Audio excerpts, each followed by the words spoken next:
Olá, programa Educare mais uma vez com vocês para tratar de assuntos referentes à educação, comportamento, sociedade e hoje um assunto que é uma batalha tanto para os filhos quanto para os pais, a adolescência.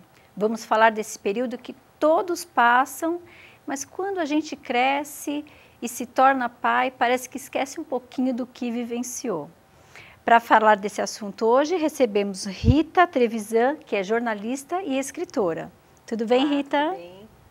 Essa fase realmente é difícil, né, Rita? É verdade, bem complicada. É uma fase que, enfim, o adolescente passa aí por muitas mudanças, tem que fazer muitas escolhas, enfim, começa os relacionamentos. É uma fase que o apoio dos pais é fundamental, né? E muitas vezes a gente, falei, né, enquanto adulta, a gente fala, mas esse menino tá terrível, ou essa menina isso, e a gente não consegue parar para pensar como foi com a gente. Exatamente. Né? Porque isso é uma coisa que em qualquer lugar no mundo é uma questão fisiológica, psicológica, né? Não é que o adolescente acorda e fala, hoje eu vou brigar com meu pai, hoje eu vou mal na escola. É verdade, é verdade. Como se fosse algo consciente. É verdade, é um período de formação da personalidade mesmo, então a gente sabe que ele está ali tentando se encontrar, tentando encontrar referências, muitas vezes para encontrar suas próprias referências ele acaba batendo de frente com os pais, questionando algumas atitudes, alguns conceitos que os pais passam. Então, eu sempre digo que aí é o momento mesmo do diálogo para se acertar os ponteiros, quer dizer, não adianta também, acho que, subestimar, porque o adolescente, quando ele está ali sofrendo também, ele está passando por uma dificuldade, para ele também não é fácil, né? Eu vejo muitas vezes as meninas dizem assim, eu tenho contato com adolescentes há muitos anos, escrevendo para adolescentes, e elas dizem aquela história de, tô meio fora do namorado, por exemplo, e o pai diz, isso vai passar, é bobagem. Não é bem assim, para o adolescente que está naquele momento, é a pior coisa que podia acontecer, ele está sofrendo muito com aquilo, então assim, os pais também terem um lado de olhar com um pouco mais de seriedade, acolher e tal. E a gente, claro, para o adolescente também vale a mesma coisa, ser um pouco mais flexível, tentar também olhar do lado dos pais. Talvez a gente encontre um meio termo para passar por essa situação da melhor maneira possível, né?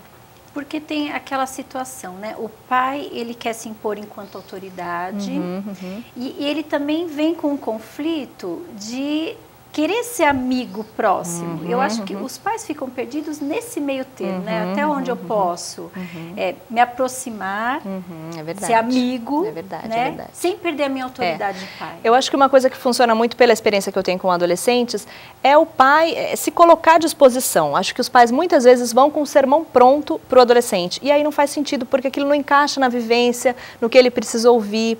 Eu fiz um trabalho, por exemplo, específico sobre sexualidade.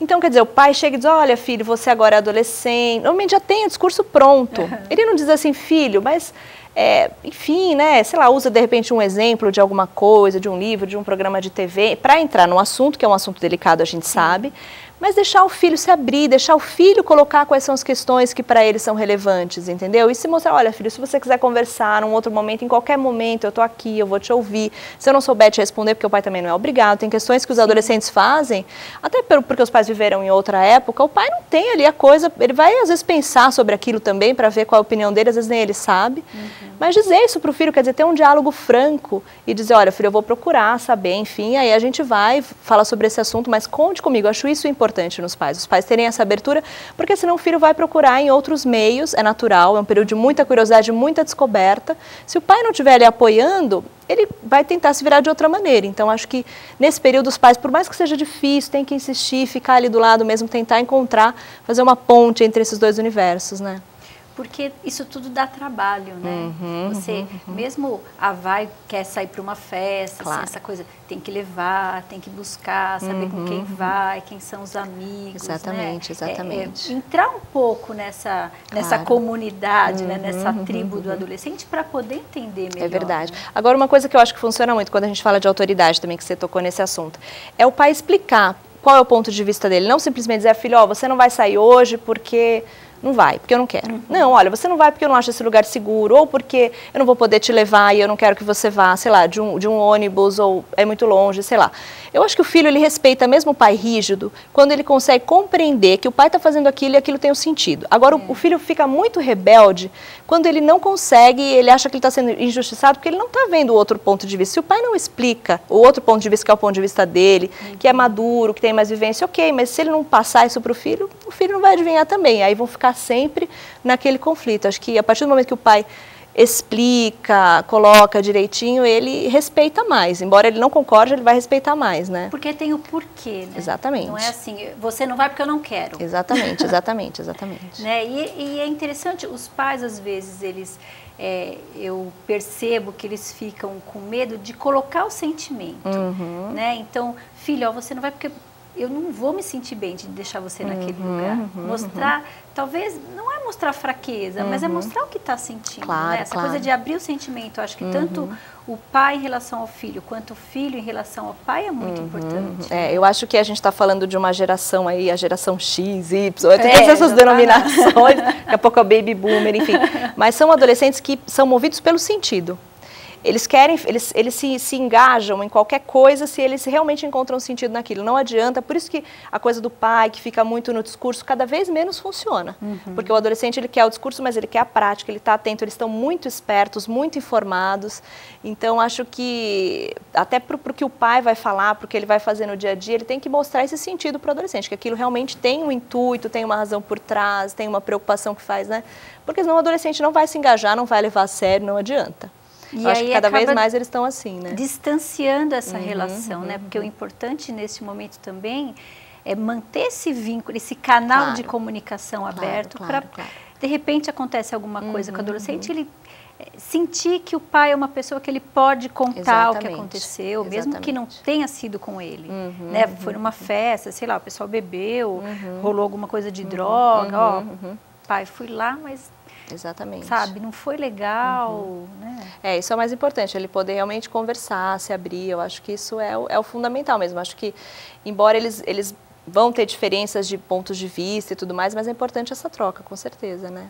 E a gente está falando da questão de adolescência e tem uma geração que é FY, que é Forever Young, né? Que tá essa adolescência aí que está se estendendo, que o pessoal está ficando mais em casa. É verdade, né? É verdade. A gente fala de adolescente, pensa logo no pessoal, ensino fundamental 2, que seria do 6º ao 9º ano, ou ensino médio, né? É verdade. Mas isso está indo um pouquinho mais para frente, né, verdade. Rita? Hoje em dia, eu acho que é por conta até da própria preparação para o mercado de trabalho, hoje em dia o adolescente, ele não vai antigamente ia até o ensino médio, você já tinha emprego garantido, agora você faz faculdade, faz uma pós, ou faz um intercâmbio, enfim.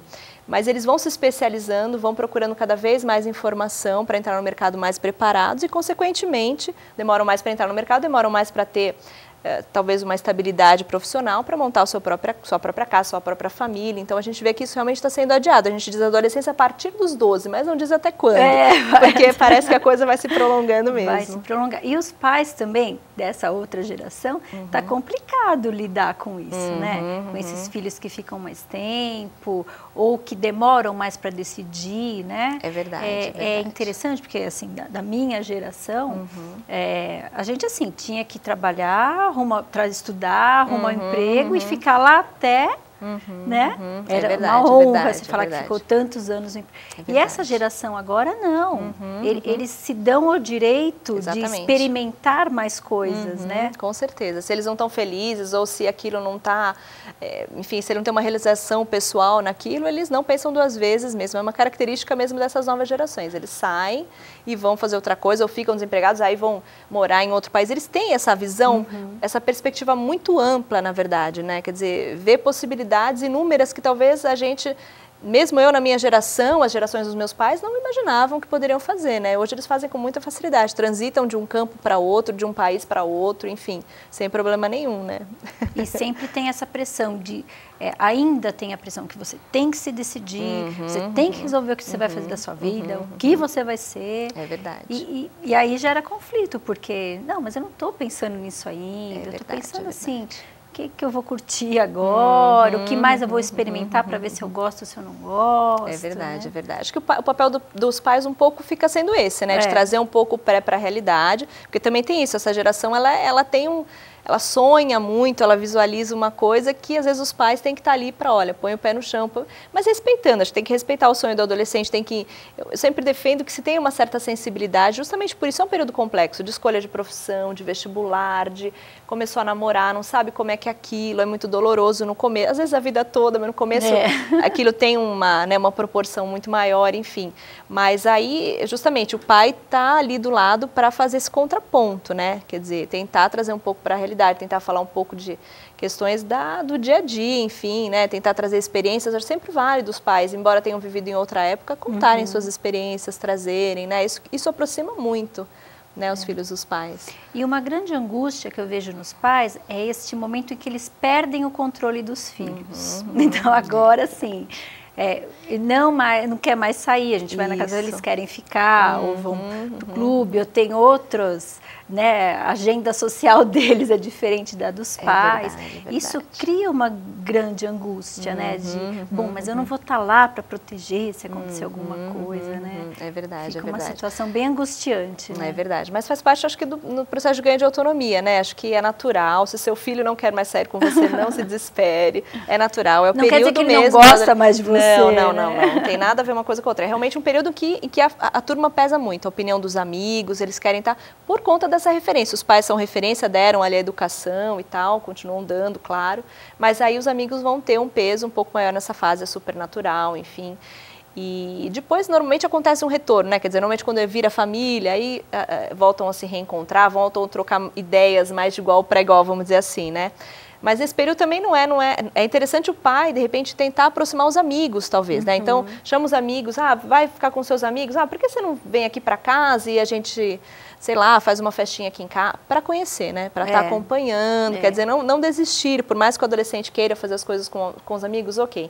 Então, conheça os amigos, leva os amigos para viajar junto, dá trabalho, claro, aquele bando de adolescente fazendo bagunça, mas assim, sempre que for possível, só para você acompanhar. É importante saber, né, claro, os amigos do seu filho, quem são, o que eles pensam, porque eles são os grandes influenciadores nesse momento também, né? E você não vai poder dizer muito, não anda com esse, não anda com esse, mas pelo menos em algum momento você pode conversar, passar as suas ideias, talvez não de uma maneira tão direta, não vai mais andar com essa garota, mas, sei lá, talvez colocar alguma coisa que você pense no contraponto. Poder conviver para exatamente, conhecer, é fundamental, né? Tentar sempre fazer esse trabalho de trazer o adolescente para você, né? Nós estamos falando aqui sobre adolescência, nós vamos para um breve intervalo e voltamos já.